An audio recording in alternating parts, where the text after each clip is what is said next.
In the following segment, the fight against modern-day slavery, how the battle has changed, and what the fight looks like. It's happening in all atmospheres. It's happening in schools. It's happening in churches. Sometimes we think the problem is that big that we don't have the skill, or there's nothing we can do really to solve them.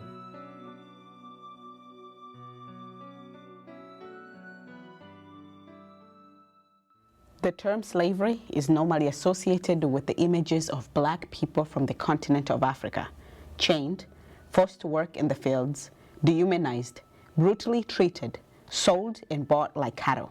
But you also think that that was back then, 148 years ago. So does the term still matter today? It is estimated that there are 20.9 to 30 million people around the world who are victims of modern-day slavery. Modern-day slavery is reinforced through 6 different ways: domestic servitude, sex trafficking, forced labor, bonded labor, child labor, and forced marriage. We think about sex trafficking or human trafficking for sex exploitation, but there are other forms of human trafficking and exploitation. And one of the biggest ones worldwide, it would be labor. And one thing that we always say is that if you go and you see this girl being exploited in the street, at least you are watching her there. Yes.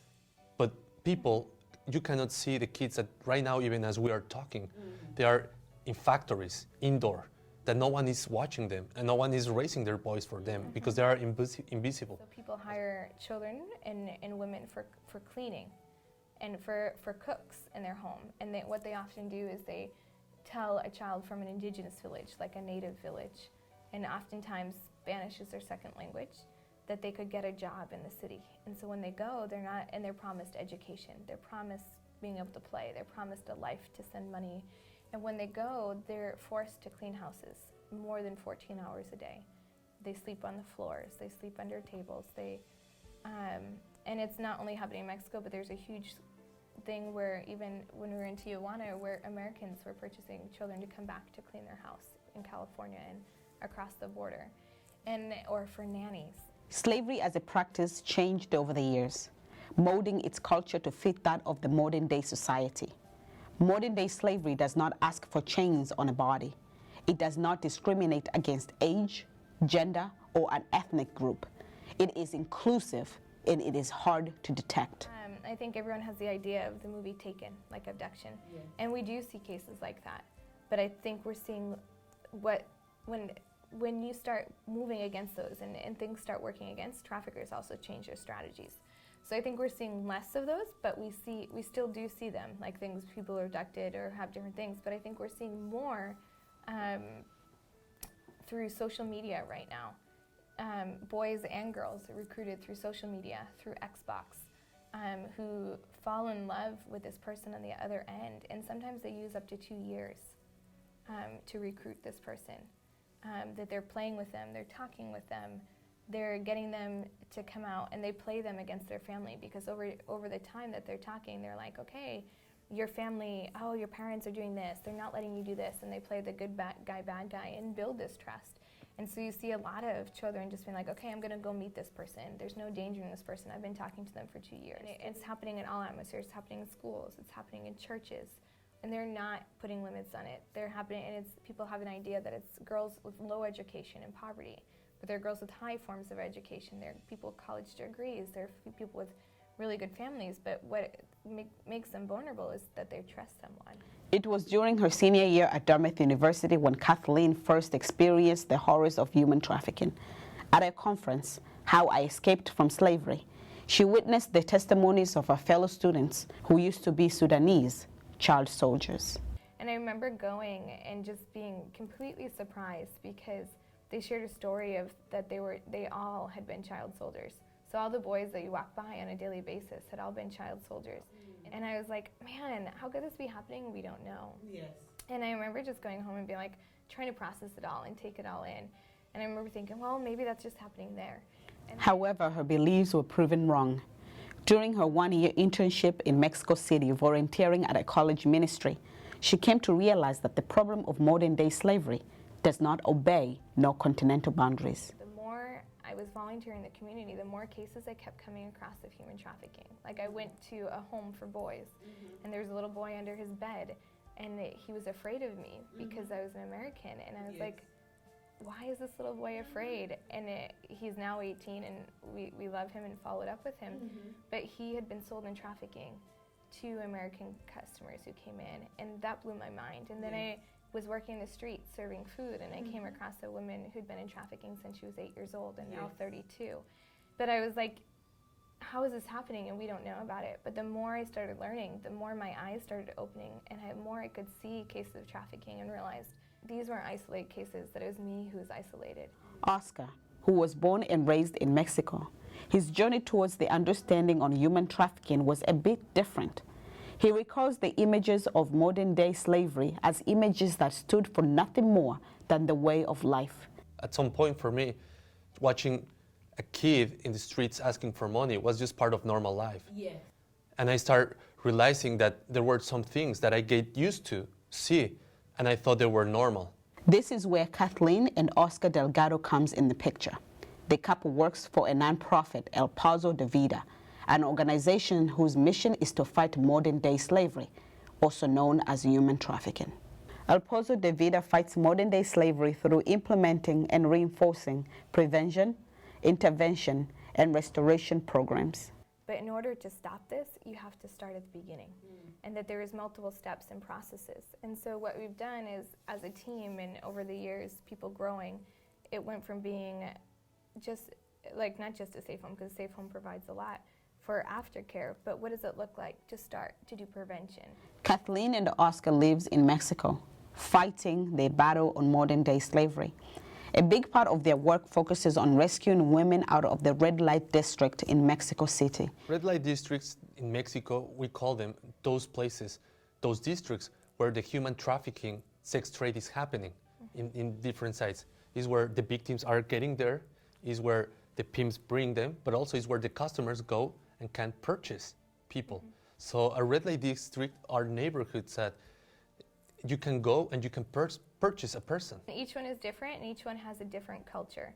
And so each one, it's sad, but they have a target market, just like a business. And so it's run different for different clients. So there are some where you just drive up in a car and they run it like a drive-through, and there are girls set up along the side of the street, and people go and drive through and pick what they want from their car. Each district approach a different profile of person for a different market. So there are some red light districts that you could buy a person for like $10. The duration time from when approaching the victim at a red light district to rescuing them to a safe house varies from a person to a person. Whether a victim would choose to go to the safe house is never guaranteed. The healing process varies, and so are the success stories of the victims, depending on a case.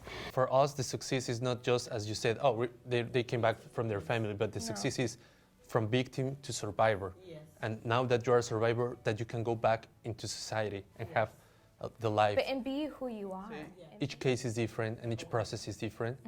Some of the point A could be just having a party in the street, reaching a girl, giving her some coffee, and sometimes in order for her to accept that she's a victim and ask for help, that could take months of just developing a relationship. Understanding the root of the problem means understanding the people involved. In most cases, it is a circle of abuse. Abused ending up becoming the abusers, feeding into the circle. During block parties hosted by the nonprofit Pozo Da Vida, activists take this time to not only present themselves to the women in the sex industry, but also to chat with the people running the business, trying to include them into the fight against human trafficking. When we have our block parties, the pimps sit down and eat with us, the traffickers sit down and eat with us, the clients sit down and eat with us. And how is that? I mean, but it's kindness, because I think everyone has brokenness, and when you don't come at a trafficker with a defensive, you come and say, I recognize you as human too. I will sit down with you and who you are. Most of the times too, it's a cycle of abuse. That people that have been receiving abuse, if they don't heal, they go back and commit abuse to other ones. The healing process invites bigger dreams, the dreams of empowering their own lives and those of others. One of the things that I think comes with freedom is the ability to dream. And I can say that a lot of them, they have dreams. They want to one day have a family, Most of them want to do things to bring back to their community. Most of them want to do things to be able to serve and help those ones who are in similar situations. The war against human trafficking is a social problem that will not be solved by rescuing people, rather by getting down to the core, educating the public. One of the hardest obstacles that stands in the way of progress is denial. Part of the problem is when we first started in 2005, Mexico, and not just Mexico, but the world, didn't say that we have a human trafficking problem. And it was really like, no, that doesn't exist here. And I think we've come a long way, especially in Mexico, saying like, man, this exists. But there's still cultures and people who say, no, this doesn't exist. Oh, instead of identifying it as human trafficking, it's a form of abuse. But trying to get them to say, no, call it for what it is. Like, it is human trafficking. I think right now people need to realize is like, there's not a country in the world where human trafficking is not happening. And that is in a report and statistic in June of 2015 from the US government, that there is not one country where there is not one form of trafficking happening. And so it is happening all across the world, but there's something we can do about it. We are always open to work together because the problem is big. And to be honest, we won't be able to go and reach everyone. And that's part of also why we are calling people to, if that's something that's in your heart, that it's something like you've been thinking, go and try to do something. Sometimes we think the problem is that big that we don't have the skill, or there's nothing we can do really to solve them. But what I can say, information is a power thing that we can start doing. Start opening your eyes. You can start just like educating yourself on these issues, get yourself informed, talk about these issues with people next to you, with your family, with your community.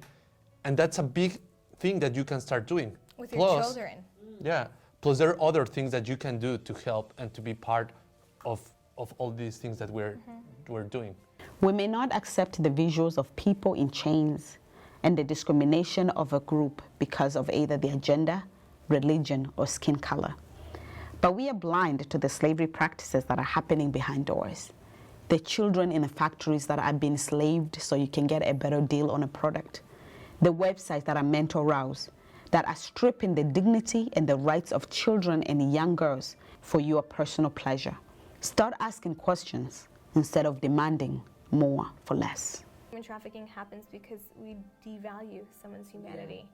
But by giving and returning back someone's value, or saying, you know, I find dignity in you, then it can create change.